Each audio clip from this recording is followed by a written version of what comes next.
Hey, everybody, it is Wayne with Ugly Mug Marketing. I hope you're having a good afternoon. Good to be back with you for those who were here for our live this morning. I'm excited to be back today. I've got another guest with us this afternoon to talk all things tech and to really help those of you who are now working remotely figure out technology, some safety, some security, some do's and don'ts, and then again to help you kind of understand when looking at technology today. So for so many people, we've been thrown in this remote work world. How do you make sense of what tech you should be acquiring, you should be purchasing, you should be using, and what tech you shouldn't? I don't know about you, but for me, I've gotten an email from every single software I've ever looked at in my life. I've gotten emails from companies I've completely forgotten even existed, telling me all the reasons why I should buy their product, buy their service right now in the midst of everything that's going on in the world. And so I'm excited today to have with us Daniel Major from Last Mile Strategies.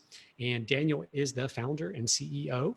And they work with companies all over the country, helping them make sense of technology and not just make sense of that technology, but actually get that technology implemented into the systems and into the processes that exist within their companies. So Daniel, thanks so much for joining us. Hey, thanks for having me, Wayne. Looking forward to it. You bet. So let's go ahead and just dive into this.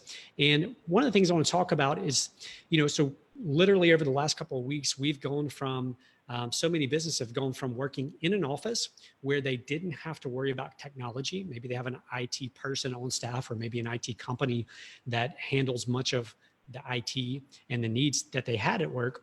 And now they're at home and they're forced to maybe try to figure some of this stuff out on their own. And I know there's been a lot of recent kind of tech scares with hacking instances and even the FBI coming out and making some warnings, even about the program that we're recording this on right now live, which is Zoom. What are some ideas or some just tips and things that people should be aware of when they think about making sure that the tech that they're using to work remotely is secure, at least as secure as they can possibly make it from home? Yeah, so why don't we just dive into Zoom, right? That's the buzzword of the day, right? Everybody knows what Zoom is now. There's some simple things that can be done. If you're concerned about using the product at all, I'd really encourage you to go just jump on Google and pull up the CEO's letter that he published Sunday. They're really, in my opinion, taking the right steps to go in and make sure that the product is as safe as possible. Just best practices. If you're using Zoom for a family events, I've seen weddings on Zoom. I've seen church services on Zoom. If you're using it for those things, enable a waiting room, right? And set a password to it. That's really simple. I'll encourage you to not set a password that you use for other things as that password, because you're going to distribute it, right? Just make it random. People can type it in. It'll be fine. May we always live in interesting times, right? So the Department of Homeland Security has a whole CISA insight sheet that they cut out because of COVID, specifically in regards to technology, specifically in regards to the increase in phishing attacks. If you're not aware, a phishing attack there's several different types of it, but it's basically where someone's trying to pull information out of you personally or your organization. I've seen text messages where people are looking for a confirmation of a stimulus check. I've seen emails. I got one the other day that I was like, man, that's a good sneaky email, but I didn't click on it. And that's the most important part. When you see these things that seem suspicious or too good to be true, don't open them, delete them. If it asks you for a password, run away. It's kind of those are the best practices that I can really suggest, is to have good awareness, right? I could dive a little bit deeper into that, and I will for a second. So one of the most important things I would say right now, especially with the distributed workforce that we have, everybody's working either at home or in shifts at offices, especially for office workers, is to be overly communicative and to know your tools, right? Know what you're using, know what the office is saying. Okay, we're going to use this collaborative tool. Then that's the tool that you've all agreed upon, and that's the tool you're going to use, and you're aware of it. So why would you open something completely random from a completely separate tool, right? Does that make sense? Yeah, absolutely. So I think a lot of what you're saying is common sense don't open something that, like you said, looks too good to be true, because as we've all been told, if it looks too good to be true, chances are good that it is too good to be true.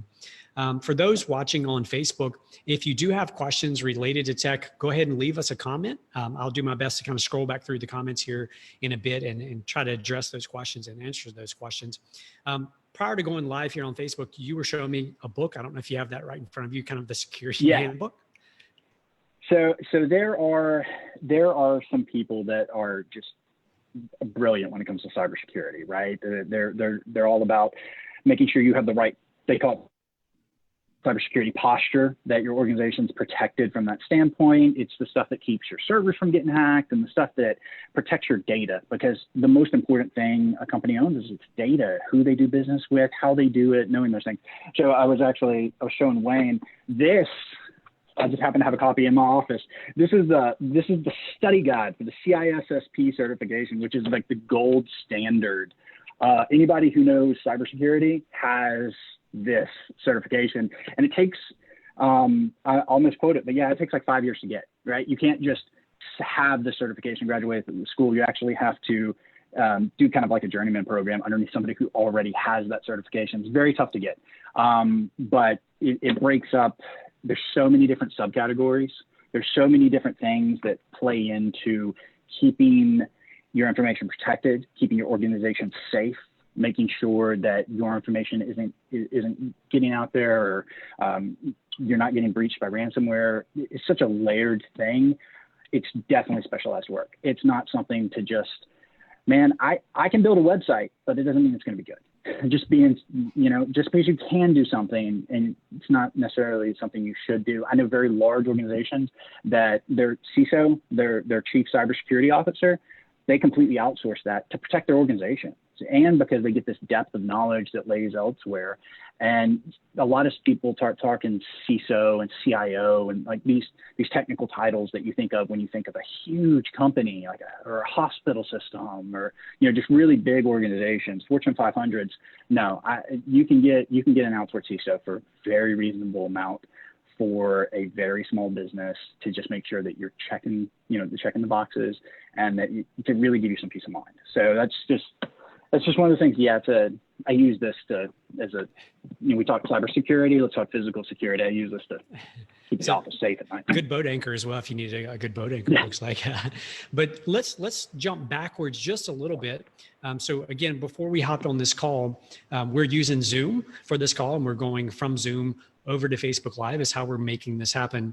And just one tip from my end as it relates to Zoom and any video conferencing is make sure that you have good lighting in front of you instead of behind you. So you don't want the brightest light behind you. You want that in front of you. Yep. Another tip that you gave, which I thought was very interesting, is, obviously right now there's so many people online that internet services may being a bit slower than normal, just because the amount of people, it's way over my pay grade, but the amount of people on the bandwidth, pulling the bandwidth right now. And one thing that you suggested and showed was that instead of using your computer audio, you were dialing in. Can you briefly kind of explain what that does and why that helps? Yeah, so a couple things. Of course, we're back to comments and stuff, but if you're going to be doing a Zoom meeting, make sure you're not running a bunch of stuff in the background on your computer. Just run the thing that you're doing. Make sure you've closed out of Facebook or whatever else you're using, unless you're streaming directly to Facebook. So it's an old habit.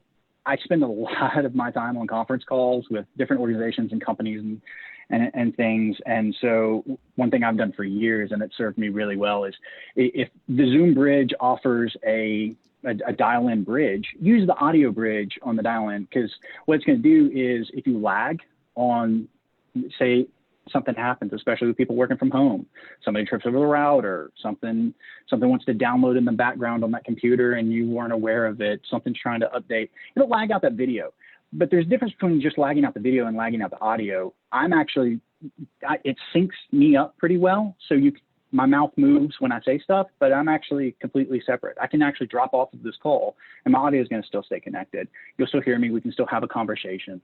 It's just an easy way to do things. How I prefer to do things. Also, it's so like back in the day, I could, just mute this call and then go work on some other stuff while we're having the conference call. So what you're saying is you're not enjoying our call right now, is what you're saying. Yeah, I got email coming in. I got stuff to do. Right, right. No, I'm I doing get very it. much. No, that's a great tip. So again, for those of you who have questionable internet, you've been running into issues with internet, dial in with your phone whenever possible. In jumping kind of away from security and Zoom specific, what Yeah. are some apps or some tools or some products that you may recommend for people who are now kind of thrust into this remote working world? What are some tech tips and tools that you may recommend? So if I only had three to recommend, and I'm literally pulling these off the top of my head right now, they're things that I've been using for years. LastPass or some sort of password manager, right? So that I know that still kind of hits on some security stuff, but it's so important. A lot of people by default use I've talked to people on both sides of it, especially just for their own personal lives. The password manager that's built into iOS, right, or Android, those default password managers, they're good, right? It's better. It's much better than nothing. So set a very strong, complex password for your password manager, and then let it randomly create these passwords. It is a much safer way of doing things, because most of the time breaches happen because you use the same password everywhere, right? How many people know your Netflix password, right? Well, is that the same password to your bank? If so, that's a problem, right? That's a very simple thing to address. So LastPass is a great tool. LastPass for businesses also pushes single sign-on, which given the single sign-on is that thing that the bank does where or two-factor authentication. Two-factor authentication is that thing your bank does when it sends you a text message and says, please enter this code when you log in. The more places that's turned on, the better, right? That's one tool. Another tool, and it is something, man, there's so many different places you can get the same type of thing from. We were talking about you use Google Docs. I think Google Docs is great. I use Dropbox. I've used Dropbox for probably a decade. And it's very encrypted. It's very secure, but it's also very simple for me to right click, share a link, and send an entire directory to someone I'm collaborating with in a moment, right? The ability to move, change, and send files instead of emailing attachments back and forth, because that can be problematic. Also, the ability to edit documents in real time with each other, either of those two services. So yeah, I kind of cheated. That's 2 for 1. Google Docs, Dropbox, OneDrive. If you're a O365 organization, which that's where the world is going, is to Office 365 via Microsoft, you have OneDrive access in your accounts already, and so I would encourage you to use it. And then finally, beyond that is any type of collaboration software, right? And that could be a host of things. There are more tools, and I think we can dive into that in a moment, but there are more tools in the wild now than ever before. I know that's kind of a cheap statement, but it's the truth. You have Microsoft Teams. We're talking about Basecamp. I know a lot of people love Monday. Monday's a great project management collaboration tool.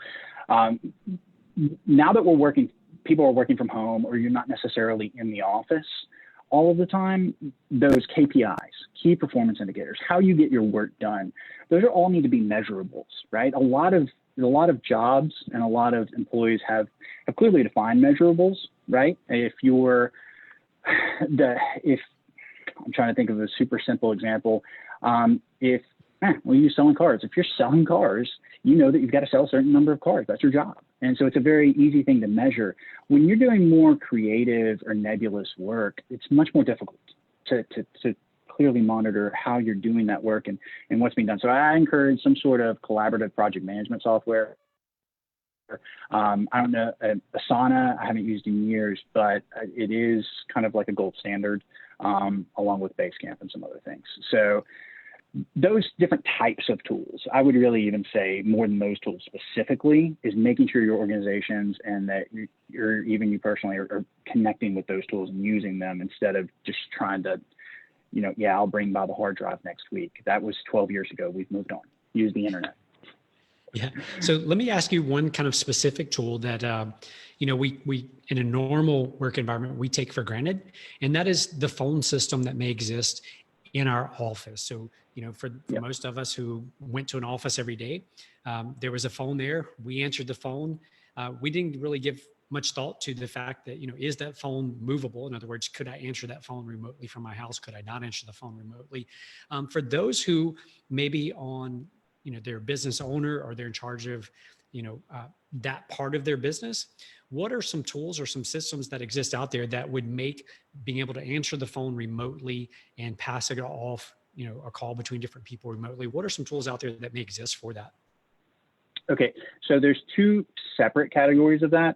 One is commonly referred to as UCaaS, and the other one's commonly referred to as CCaaS. CCaaS is a more outbound based thing, but we'll come back to that in a second. So I don't care how many people you have working in your organization, your phone system should be cloud-based at this point, right? That's my opinion, and there's a lot of data to back me up on that. I was talking to a Fortune 500 company last week who can't send their call center agents home that handle support tickets and really make sure that their customers are taken care of because their system was not built to be sent home and be distributed, right? There's not secure logins. It can't be run that way. And that's a problem. That's the exception. If you take those Fortune 500, that's an exception, not the rule. A lot of these companies transitioned years ago to non-prem based systems so that you can show your customers, if you're doing it right, you can show your customers seamless transparency. They don't understand that everybody's not in the office. It all looks and sounds the same to them on their end. One of the things I've been pretty firm on is, man, we live in the South. I always think hurricanes. It's kind of my default DR planning guideline is what do we do if this place is 10 feet underwater, right? And because of that, we've got a swell of customers that we built DR plans for different reasons that when everybody started saying work from home, when everybody started saying you can't go to the office, limiting travel, can't go between states and borders and stuff like that, we said, okay, great. Go log in on your mobile app. You're good to go. Get to work. Like it was very seamless transition because we built those things on the front end. There are some companies I love. There are some very good companies that are great at this. One thing I would strongly recommend on any UCaaS, so that's Unified Communications as a Service, the model has shifted. You used to pay for 3 or 4 lines for your office, right? Or 20 or whatever, or PRI. And then you would have, 7 or 8 phones in the office. That's not the model anymore. It's shifted to a per user model, which is a good and a bad thing. We're moving towards tighter reins around spending right now. Everybody's a little conscious about that, rightfully so, especially if you're in one of the heavily impacted verticals that if you're a movie theater right now, you're frozen, right? For example. So if you're one of those organizations, when you start talking CCaaS, it's an OpEx model, not a CapEx model.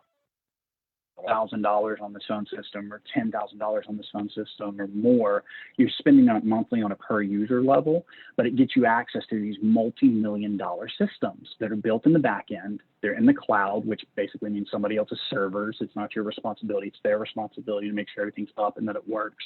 But you're getting access to tools you would never be able to afford, quite frankly. I don't care how large your organization is. And, or wouldn't be able to, you'd be much better off hiring a fleet of people than you would be buying that thing. So I do recommend that. UCaaS is the basic stuff, right? It's a phone on a desk. It's hosted. May have a light collaboration tool built into it. A lot of BroadSoft does. A company I'm a huge fan of, and I've been drinking the Kool-Aid of lately, is a completely American-based company called Nextiva. They have a few standards that I think are important. When you pick up the phone, you get a person. And that person says, hey, how can I help? Which is crazy. In today's world, that's crazy. To not sit on hold and hit 7 different keys to get something, but just talk to a person. They may have an accent, but they have an accent because they're in Arizona, not because they're down here with us. You know what I mean? That's an accent I can live with. So that's one recommendation for the UCaaS piece. The CCaaS piece is more advanced, right? So if we're talking, let's actually talk about how much these things cost. UCaaS, you're going to be somewhere in the $20 to $35 per person range, right? CCaaS, you're going to be closer in the $85 to $140 range, right? Well, what does that get you? That is stuff that gets you things like omni-channel, That's things like what's omnichannel. It's the ability for a customer to call in, say, hey, I need this. Oh, I've got to go. Whatever, I'll call you back. Oh, no, you don't have to call me back. We'll send you a text and continue this conversation with text. Does that sound good to you? Or email or Facebook Messenger, all these different ways to integrate with your customers, because customers are everywhere right now, right? They can't come to your business, or, you know what I mean? Like, we live in interesting times. So it gives you a flexibility to move and move the way that customers move. They also do some very important things right now, like gamification, right? So metagames, right? If you have 10 employees that are supposed to be selling a widget across out of your office, but they're all at home right now, how are they staying engaged and saying, oh, well, Bill sold the most? No, Mary sold the most, and it was twice as much as Bill. It's the gamification of how they're doing their work. And when you make work fun, you see productivity go up. You also see little things like, man, Mary is really great with these customers in this vertical, but she really struggles with these, but Bill's good with those. Okay, well, let's automatically route the calls to Bill that comes in from these verticals. That was a lot of information, Lane. I threw it all out at once. Feel free to pick it apart, but I think it was all very important to understand that inside of these tools and these different classes, there are different classes of product. I think that's huge right now. People don't understand that. So I'll breathe for a second. Go. No, that's great. I think the important thing is that, if you're a business owner and if you're in charge of making these decisions, use this time, use these changes that we've been forced to make as a catalyst to begin doing research. Because again, like Daniel said earlier, we live, if you're down here in the South where we are, you do have the threat of hurricanes, tornadoes, those things that could prevent you from being able to work in office at various times. And obviously those don't happen that often, but again, no one saw what's taking place right now happening either. And yet the whole world is now being forced to work remotely. And so I would challenge you, I would urge you as business owners and as leaders, entrepreneurs to begin researching these things. And again, the future, we all know the future is that we are going to have to be able to continue conversations with prospects and customers, not just via telephone, but like Daniel said, via text or via Facebook Messenger and all these other platforms.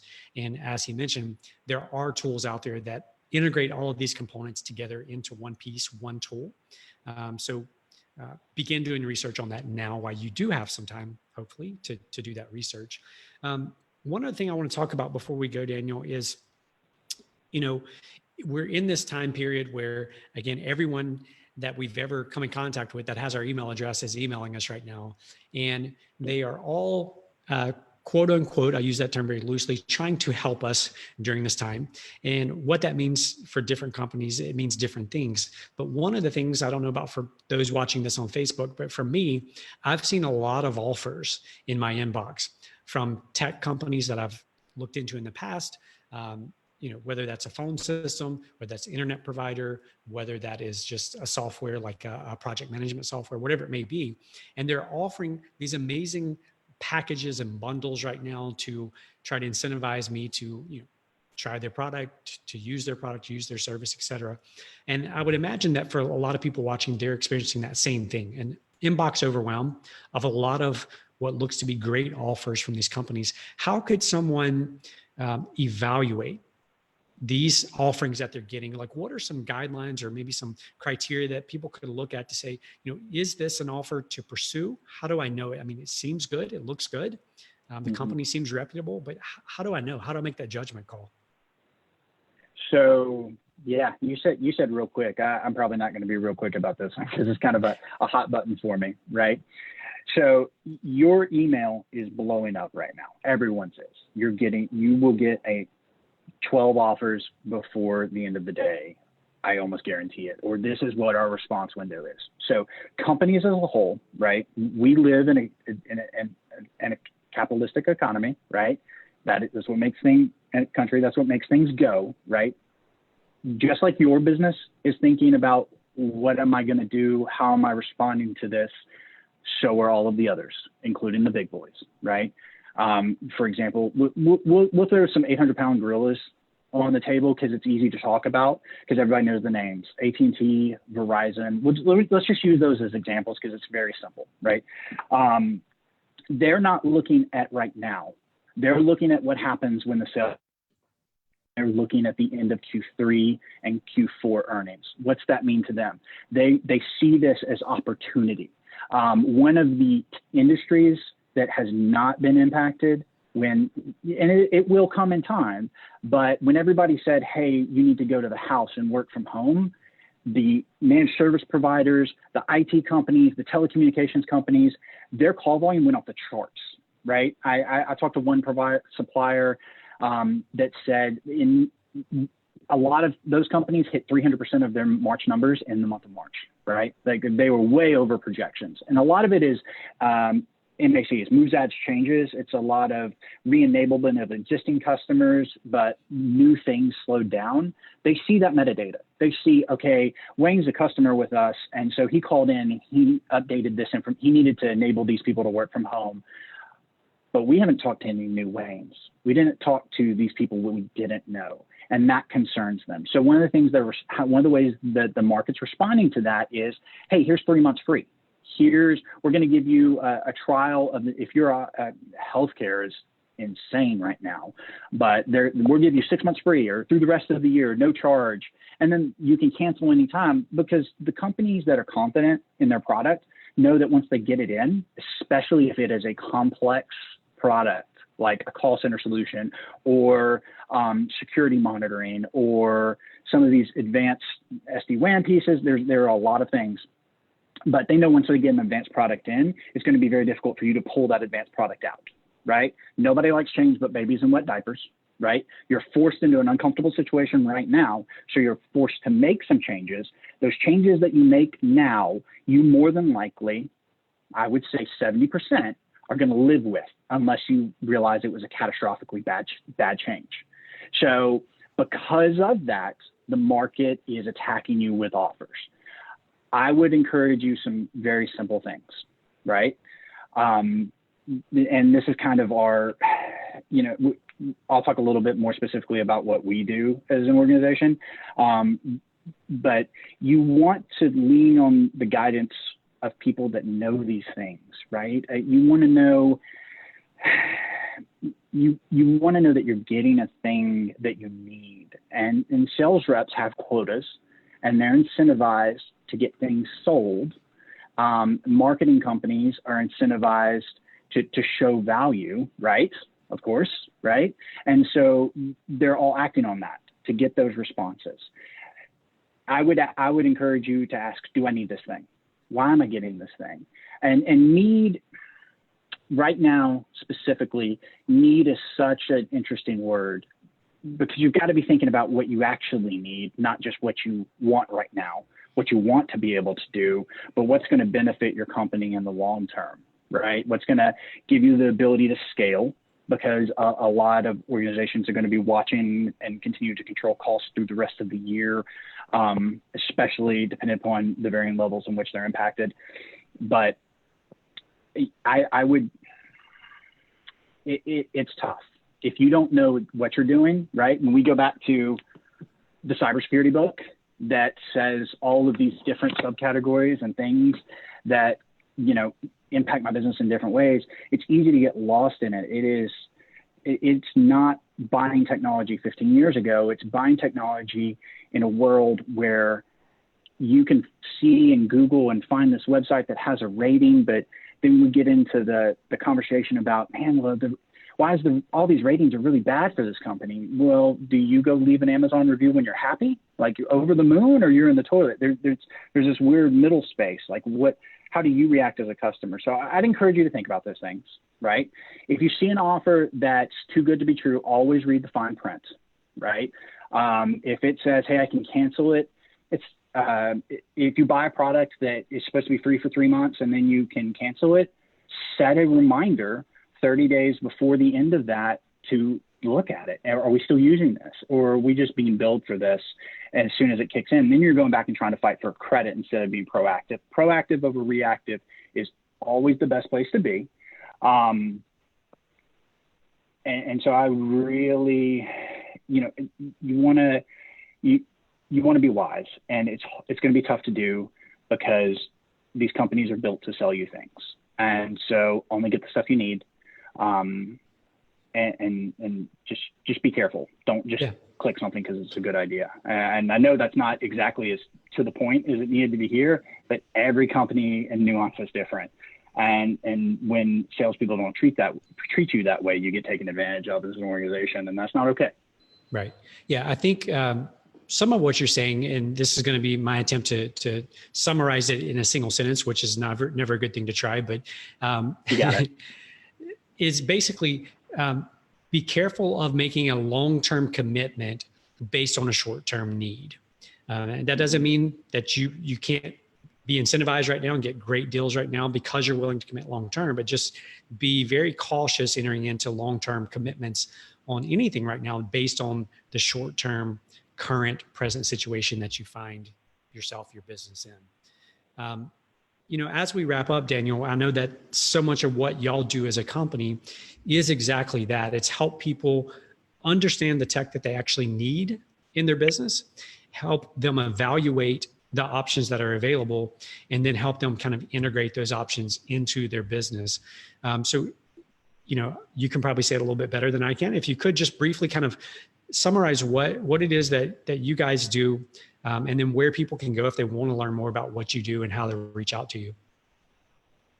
Yeah. So I firmly believe that knowledge is the currency of the realm as we move forward, right? The ability to determine which tools are right for your business is challenging at times. So what we do is we try to integrate into your organization as much as we can. That's varying different levels, and understand and parse what your real need is, right? You may say, I need a new phone system. Do you need a new phone system, or do you actually need the ability to track and look at your hold times as kind of a CCAS model or some sort of analytics model? What are you really needing? It's looking through the question, right? Instead of just taking an order. The purpose of a salesperson is to sell you something and to take that order. So what we do is we make your life easy. So we do outsource CTO, CIO work. So where we're actually come in and integrate completely into your organization and set direction for you. But we're at our core, Last Mile Strategies is a brokerage. So we have access to over 250 different providers, solutions, technologies, Zoom, LastPass, a few of these just to name a couple, right? And we go in, we negotiate on your behalf, we'll walk you through the process. The true goal is to make it as simple as possible for you while making sure that we've removed the salespeople from the equation to make your life easier. So that's a very high level of what we do, but I think that's probably the best thing for people to take away. If you want us, I know this is going to sound absolutely crazy, give us a phone call. Super easy. Give us a call, just drop us an email, and we'll see what we can do to get going and get you taken care of. So what else you got, Wayne? I thoroughly enjoyed the time. Yeah, man. I appreciate you taking the time out of your day. What's your web address? Give your web address for everyone. Longest domain ever. So lastmilestrategies.com. You can check us out, get a little bit of a feel for what we do and how we do it. But yeah. Awesome. Well, thanks again, Daniel, for taking time out of your day to share with us. And, if you do have a question for Daniel, feel free to reach out to him via his website, or like you said, give them a call. The number I'm sure is on the website as well. And you're always welcome to leave a comment here under this video, and we'll make sure if you've got a question or something for Daniel that we relay that information over to him. So thanks again, Daniel, for your time. No problem. Thanks, Wayne. Have a good one. Y'all have a good day. Thanks so much.